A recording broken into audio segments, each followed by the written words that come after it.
there are 3 micro markets. There's City Hall, Bugis, Marina Centre. When we planned this development, we were thinking about actually linking all 3 districts. We put a lot of attention to the pedestrian network and how it's going to link to 4 different MRT lines.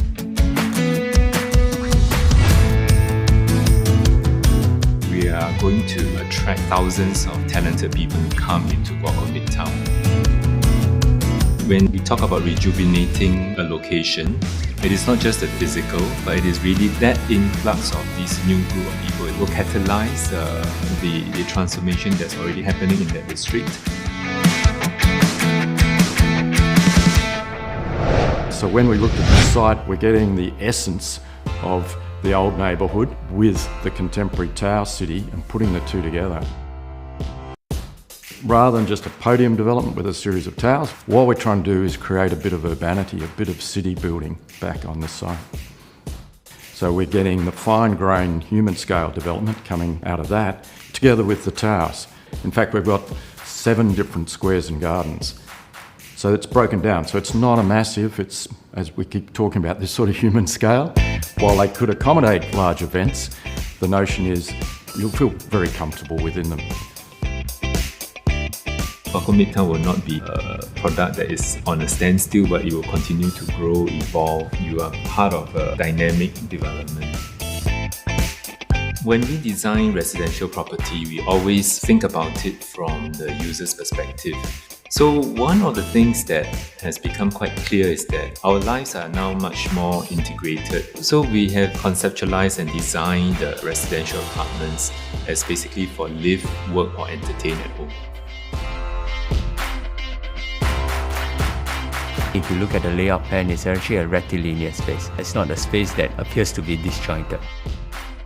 I think this clarity in terms of the layout had really happened in MidTown Bay. So you can function in the daytime as an office space.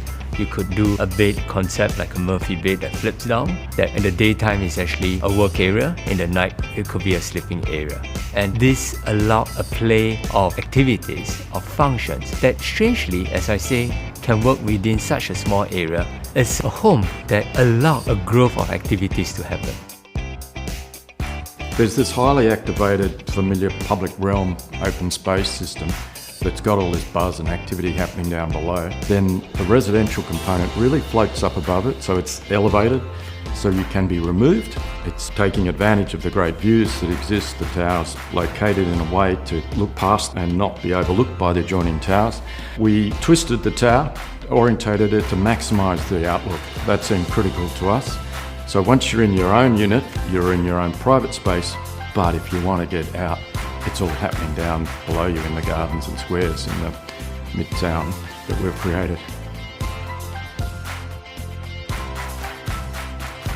MidTown Hub is essentially a business and social club. The idea is really to create a sort of a very engaging space for people to share ideas, to be able to get people to think out the box, meet people with different ideas. Is very important for companies to continue to innovate.